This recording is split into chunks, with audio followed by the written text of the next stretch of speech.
All right, Mom and Dad. Talking to my neck. Your hands are cold. I know, it's clammy.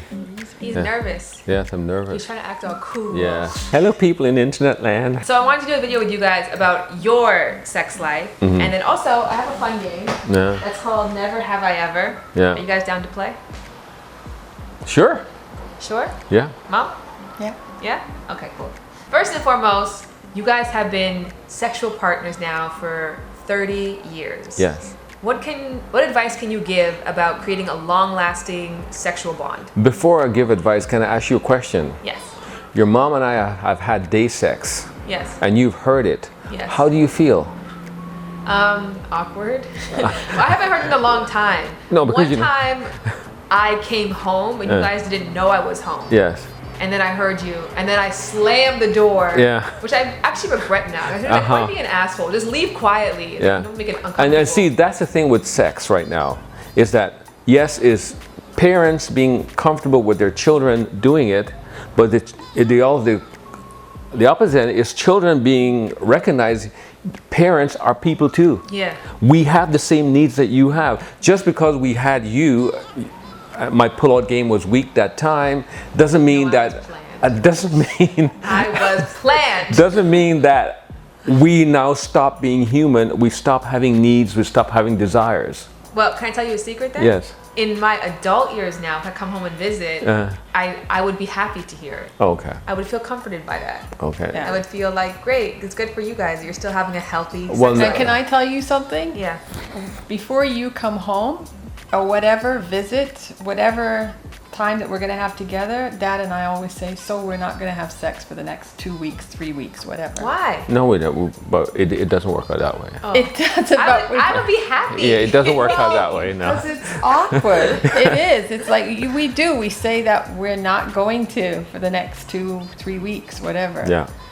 Well, I think because you hear so much about how couples stop having sex, they stop having that part of their life, and I think sex is a pretty positive part of life. When I read about all the functions and the health benefits of orgasm, I want you guys to live a long time, and so. Well, even for men, ejaculation is the best way to prevent prostate cancer. Yeah. It's actually trumps everything else because your seminal fluid, the white stuff you spit out. They know, Dad. Okay. They watch this channel, they know. Okay. Please, by all means, touch yourself at least twice a week if you don't have a partner. Empty that sucker. Twice a week? Yes. How often do you guys have sex now?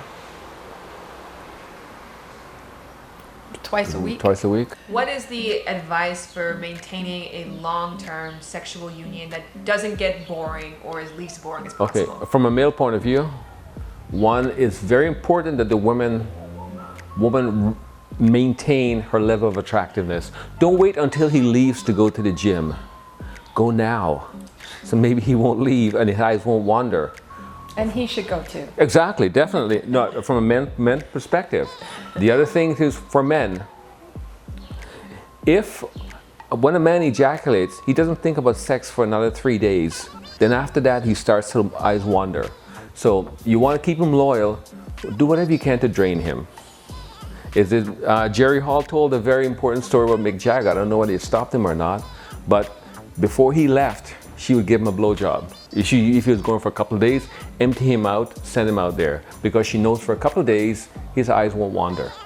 And I notice with myself is that if I've had sex for a couple of days, I'm more receptive.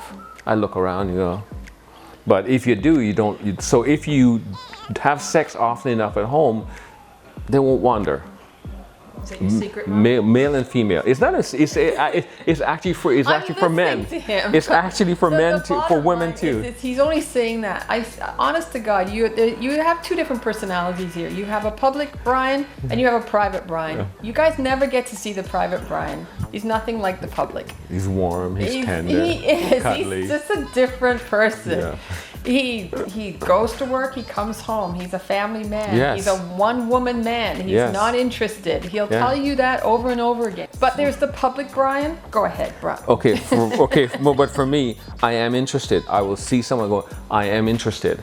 But then I'm interested because or you find her attractive. no, I find There's her nothing no, wrong I with find her that. attractive. I am interested, but then I play down the road.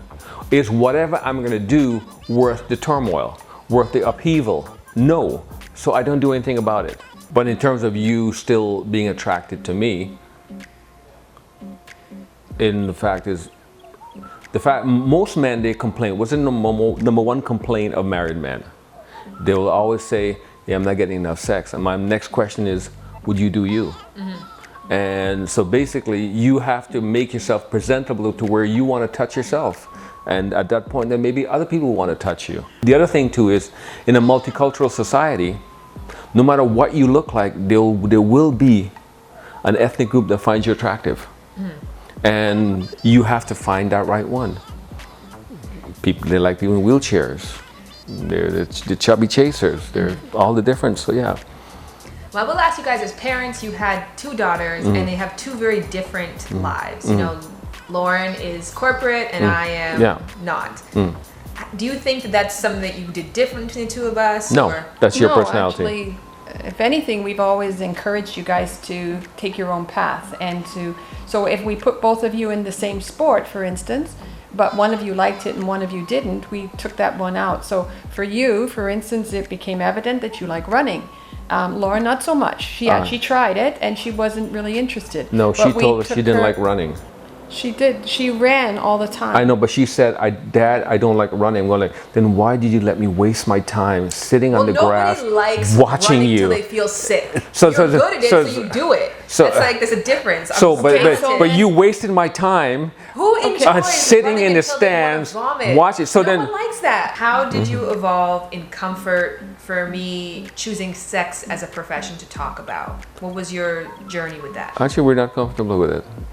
But we recognize that it's not. It's not going away. No, it's not. It's not you. It's us. It's our perception. So you don't have to change. Our perception has to change. And like the same thing with I said with fighting is like, here's a video of Shannon showing how to punch someone in the face.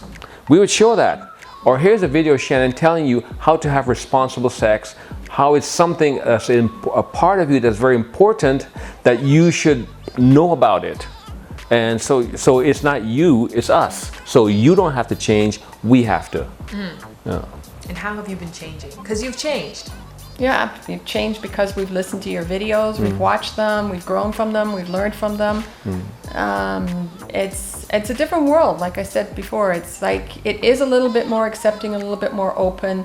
Society is sort of understanding that things are different now. And so you're a little ahead of the game because your topics can be a little bit controversial. But you're not that far ahead of the game. You know, you're not that far. It's like society just has to catch up to and it. realistically, it's something that people have been doing and insects have been doing. Every life form does it.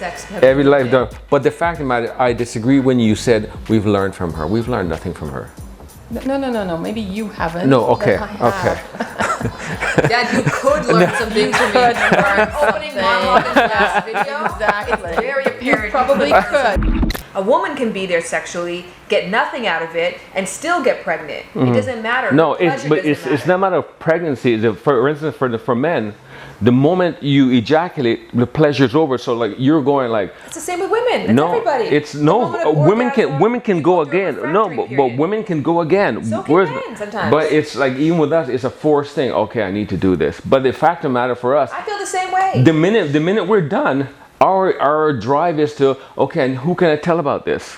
What we both wanted for both our children is what makes you happy. We will put in our 2 cents worth. And so, for instance, when Lauren was having children, we said, well, why don't you hold off, travel, see the world, do something? She said, this is what I want. This is what I want to do. So with you, it's like, yes, you could make more money doing this and this and this, but again, realistically, how much more would money make an impact in your life? Not a whole lot. It will take away one stress, but it add other stresses. It's about living the life that you want, not living the life we prescribe for you. And that's I've always told you, I don't have the answers. I don't have the answers for myself, certainly not for you. I make mistakes every day. I make, even with all my knowledge, I make bad decisions. And so I don't expect you not to do the same. I've made some bad decisions. We all pretty good have. now. We all have. You're doing very well now. Like not having brand this morning. That was a bad decision. Why? You pooed. I'm just kidding. You were in the bathroom for like an hour. What were you doing in there? As parents who have gone through it all and raised successful adults, what advice would you give to aspiring parents or existing parents? First of all, being a parent is hard. In order to be a good parent, you have to be an asshole. So if you're going to be a parent, you'll be prepared to be an asshole. If you're not prepared to be an asshole and you want to be their friend, you're not going to like them. So your children can either hate you when they're young and like you when they're adults, or the other way. You didn't like me much growing up, did you? No, I didn't. No, I was an asshole. Yeah. Yeah, exactly. And the thing is, I recognize I had to be an asshole to make her tough. And you have to, so that's a sacrifice. Unless you're willing to make that sacrifice, it's a big decision. If you want to be a parent, you have to ask, is anyone requesting a copy of you? Love them, believe in them, and have them and love them. Spoken like a true mom. Once they're here, you love them to death. But if they're not here, you don't, and so I don't know if I'd have children, because it is a huge life-changing moment. And it's that life is short, live it for yourself. Well, thank God you were brainwashed. Exactly. Have you ever dated your ex's sibling? No. Yes. Can you raise your hand?